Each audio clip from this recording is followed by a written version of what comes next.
Hey everyone, AYBL Maine. I got back here a little early and I decided to go ahead and continue with the next year of my videos. These are the videos for top 5 albums for every year that I have been alive, and now we are at 1985. And music's starting to get really cool to me because I'm 16 years old. You know, we're hanging out with friends, we're cruising around town, and some of these songs are the songs we play. Some of these songs are definitely not. Some of these are things I discovered later on in my adult life. But yeah, let's dive in a little bit. Top 5 for me for sure. Tom Waits' Rain Dogs. Tom is just always really interesting. I love listening to his albums. I love his song Downtown Train, and just in, Rod Stewart butchered that song. It's awful. Anyway, so to get back to it, definitely Rain Dogs is in my top 5 for sure. Also in my top 5 is Tom Petty's Southern Accents. It has my favorite Tom Petty song on there. I know it's kind of obscure, but Don't Come Around Here No More.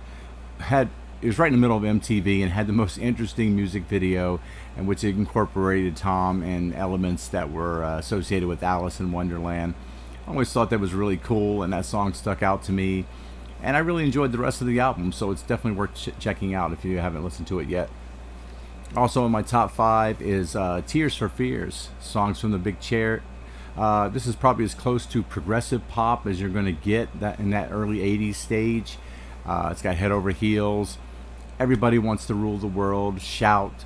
Those tracks all stick out to me. Very solid album through and through, and definitely worth a listen.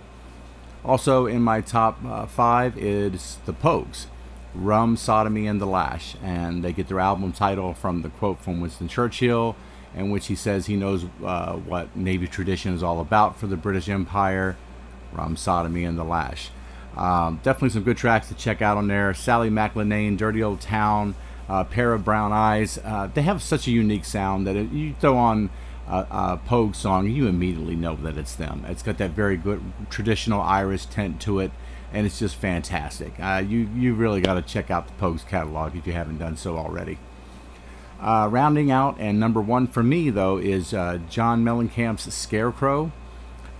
He may have been called John Cougar Mellencamp at this stage. Sometimes I get it confused about which stages he actually changed his name.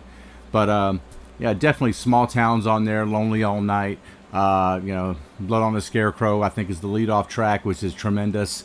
Definitely a standout album to me. Had a lot of great of that heartland rock texture that was growing through the 80s. You know, came right off of the Born in the USA from Bruce Springsteen the year before. So it really kind of fit in nicely, and people were kind of latching on to it. I think that also had ROCK in the USA on it as well. So it's a really solid album. Definitely should check it out. Now to the album that everybody said that I was going to love, but I actually didn't. For a couple years in a row, it seems like I was always hating on the ladies. So I wanted to give it a little bit of a break here and say this was also an album that I didn't like, that everybody said I would love. This was Husker Du's New Day Rising. I gave it a listen. I'm not really a big fan of Bob Mould's singing in this. Never really latched onto him too well, except for his solo record Black Sheets of Rain, which I kind of liked. And I liked Grant Hart when he branched off and did his own thing.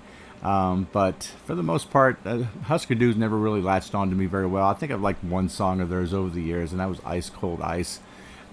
So maybe somebody can give me some perspective on how I should be addressing the Husker Du situation. But that's what I got for 1985, guys. I hope you guys are doing well. It's rainy here today, but enjoy your weekend.